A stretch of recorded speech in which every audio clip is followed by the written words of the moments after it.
All right, there's coming a day when there is going to be no more sickness, death, or grief. We call that day heaven. But it's the day we're looking forward to. That's the day we look forward to as we were celebrating communion a few moments ago. It's that day when we're going to be with Jesus forever. But it started with Jesus' work. When Jesus came to earth 2,000 years ago, heaven has been coming to town with healing and new life ever since. If you think it's bad on earth now, you should have seen what it was like before. It was not any better. It was actually worse. It's actually getting better. Not as fast as most of us would like, but some of us are just plain impatient. Miracles happen, though, when Jesus comes to town. It happened then, and it still happens now. Terminally ill patients are healed, blind people see, deaf people hear, people tormented by demons are set free, dead people leave their graves to live again. People who were hateful become loving. People who are mean become kind. It happens. Author Willie James Jennings describes miracles as a sign of a divine retaking, a holy restoration of a wayward creation. You see, we as followers of Jesus believe that God created the earth, the whole cosmos, and declared that it was good. In fact, he looked at it and said, "It's very good. It's exactly what I intended it to be," is what he meant. That was before we decided to do things our own way. Our rebellion against God and our desire to do things our own way warped creation and introduced things like sickness and pain and death. And Jesus' miracles in his life remind us that one day there is going to be a complete retaking and a complete holy restoration of creation. The Apostle John wrote down his vision of what that would be like, of heaven coming down to earth to complete God's restoration. In the last book of the Bible, we call it Revelation. Revelation 21, he says, "And I saw a new heaven and a new earth, for the first heaven and the first earth had passed away. The old order of things had been replaced." In other words, "And I saw the holy city, New Jerusalem, coming down out of heaven from God, prepared like a bride, adorned for her husband. And then I heard a loud voice from the throne. Look, God's dwelling is with humanity.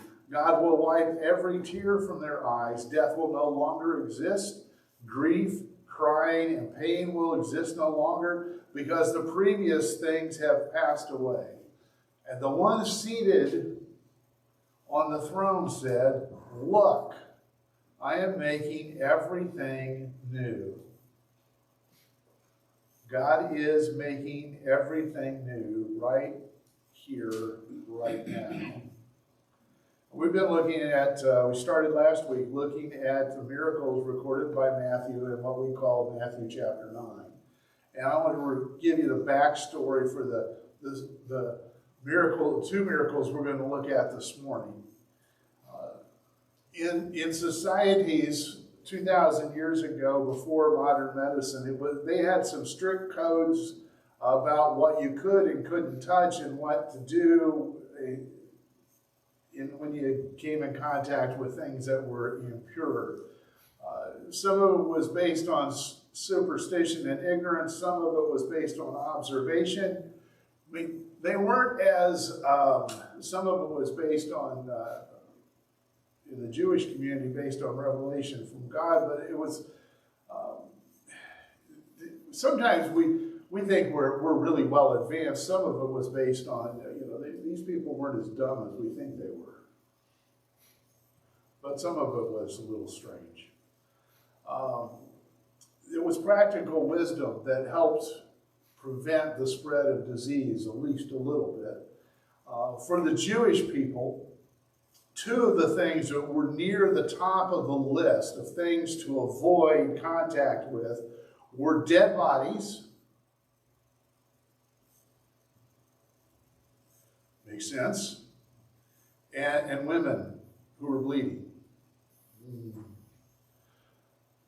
They blended the physical ideas of cleanliness and spiritual cleanliness, and some took it to a legalistic extreme.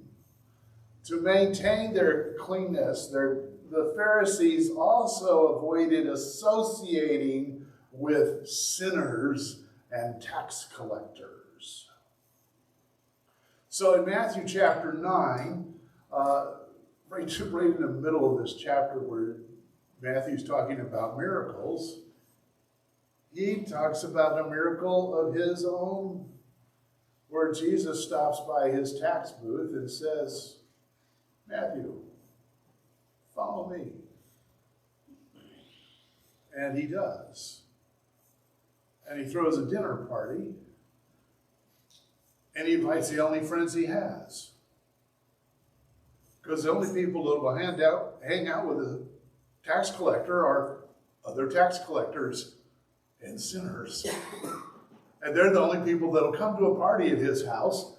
And so when the Pharisees saw this, they said to Jesus' disciples, why does your master eat with tax collectors and those preeminently sinful people? That's the way the Amplified Bible translated it. The NLT, the New Living Translation, says the scum. The Message says crooks and riffraff. To give you a general idea of what they thought of people, those people. I want to hang out with those people. And there was another group of people. They were the disciples of John the Baptizer. To maintain their cleanliness, they fasted regularly. So did the Pharisees, in fact. But Jesus' disciples were not fasting. And so John's disciples came straight to Jesus and said, why do we, and the Pharisees, by the way, fast often, but your disciples don't fast? We skip meals to pray, and your disciples never skip a meal. In fact, they hang out with sinners and party. What's that about? So Jesus is in the process of answering the questions that these people have brought to him. And it tells us in Matthew chapter 9, verse 18, as he was saying these things, as he was answering their questions, he was interrupted by an emergency. A ruler. Turns out to be, we can find out from other records of this event, from Mark and Luke, that it was a synagogue ruler from Capernaum. The ruler came and bowed low before him and said, my daughter has just died, but come and lay your hand on her, and she will live. Jesus and his disciples got up and followed him. This distraught father asked for just one touch of Jesus' hand. Well, where did he get the idea? This is what every time I read this story, where did he get the idea that just one touch from Jesus would bring his daughter back to life? I've read all the way through the book of Matthew up to this point, and there's no record of Jesus raising a person from the dead. He's healed a lot of people. But there's no record of him. So there's no, there may be things that happened that I don't know about, so where did he get the idea that if Jesus just comes and lays his hand on my dead daughter, she's going to live? And how did he gain so much confidence and faith in Jesus that he would kneel before him and literally beg Jesus for just one touch?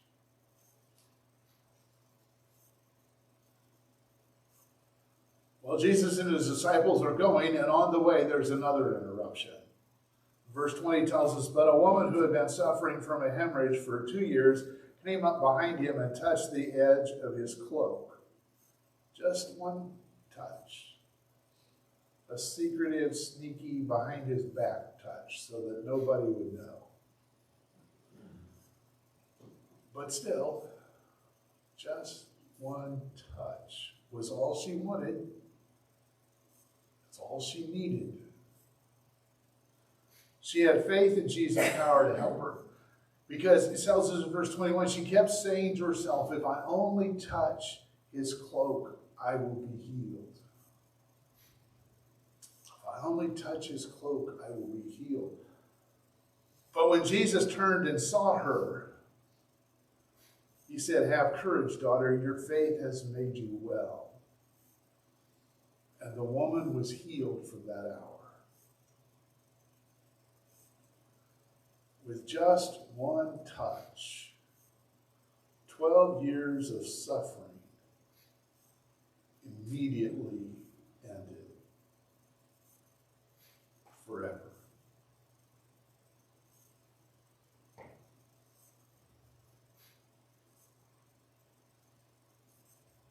People use the word faith a lot, especially in church. And I think we sometimes misunderstand what it means. I've heard people use, I grew up in church. I think I've heard people use faith as if it's something you can use to beat God up until he does what you want him to. Really? If you got a God you can beat up, you need a bigger God. Because it isn't the God that created the universe. It isn't the God of the Bible. It isn't the God who came as one of us to live. This is not the God that became Jesus. Faith in Christian terms means believing that the living God entrusted his authority to Jesus himself, that gave Jesus himself the power, that Jesus is now exercising it to change the world, to bring heaven to earth. Faith is believing that everything that God can do, Jesus can do and is doing for us.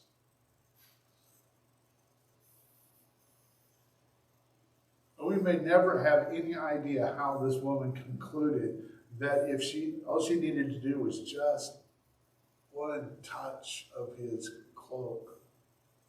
But somehow she knew. And she went for it.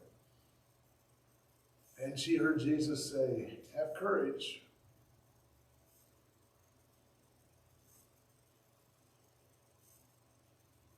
Your faith. Jesus told them to. And when the crowd had been put outside, he went in and gently took her by the hand. And the girl got up. And the news of this spread throughout the region. Her father asked for just one touch. And that's all it took. So, in the backstory, I told you there were two kinds of people, there are two kinds of situations that were top of the list for folks who were wanting to be clean, stay clean, to avoid. You avoided dead bodies and women who were bleeding. So the question is, how does Jesus deal with two people who would have supposedly made him unclean? He breaks the rules. Well, he's already breaking the rules by going to have dinner with the tax collectors and sinners, but Jesus touches them. And for one, her bleeding stops. And for the other, her breathing starts and her heart beats again. Instead of them making him unclean, he makes them clean. They don't change Jesus, Jesus changes them. with just one touch. So, by the way, that's a sermon in a sentence this morning. Just one touch from King Jesus changes everything.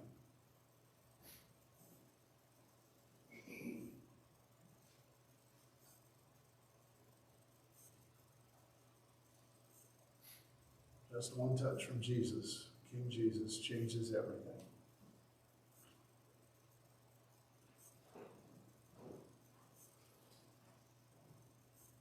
So I wonder,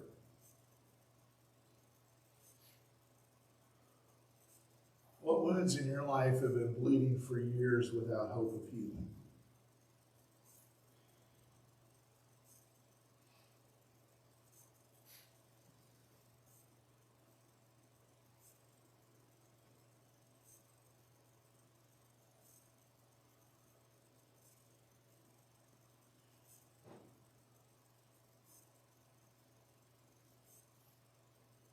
Where does it seem that your heart has stopped beating?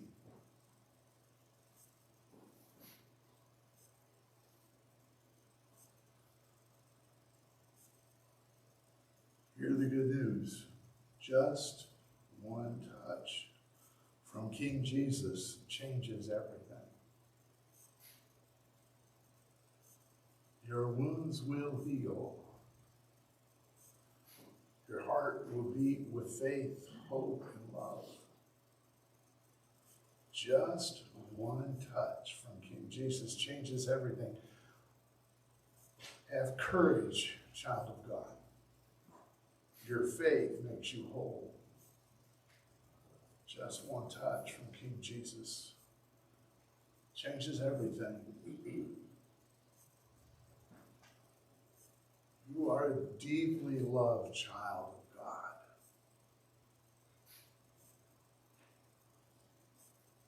Your faith makes you whole.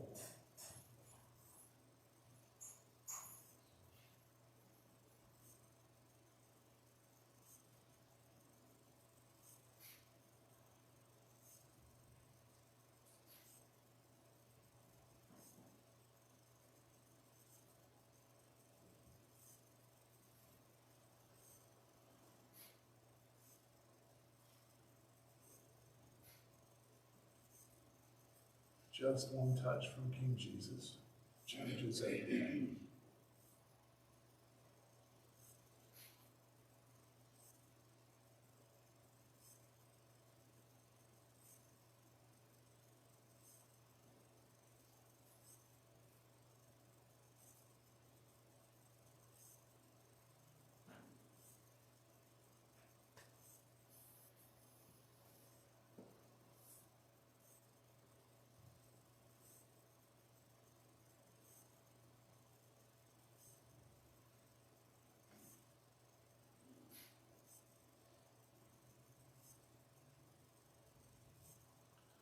Let's pray.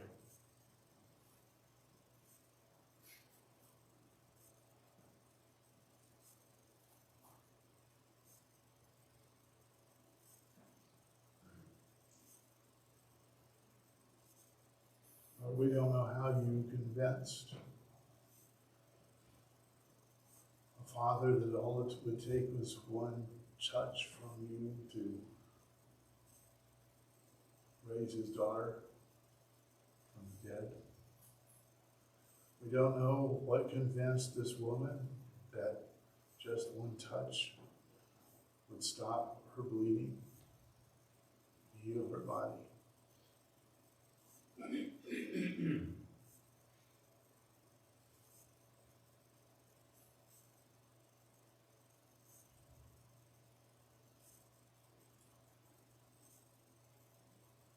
I think there's some of us who need to be convinced today.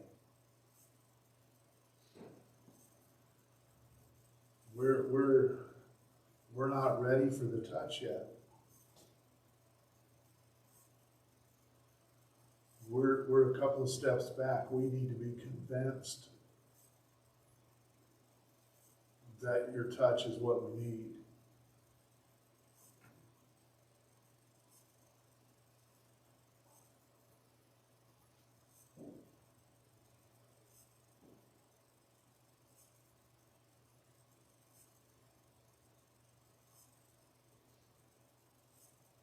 We don't know how your Spirit moves, convincing us of these things.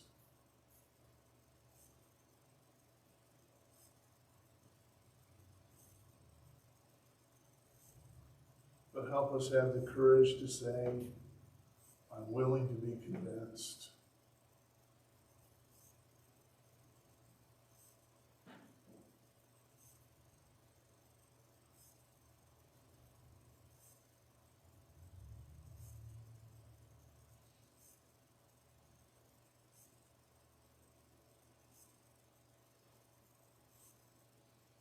Holy Spirit, help us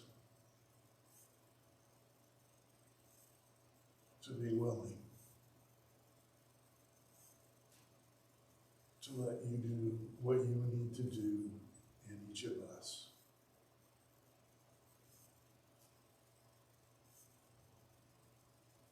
We don't know how. You'll do what you do. Because you're the only one who can.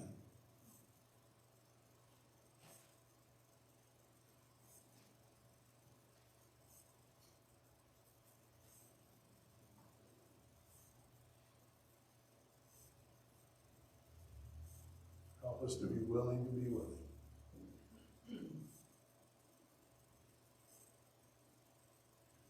Amen.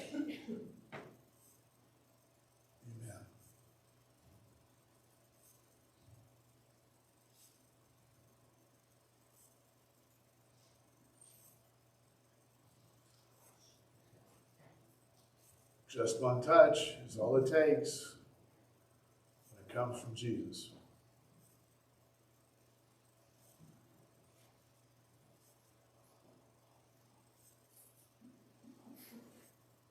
You may go in peace.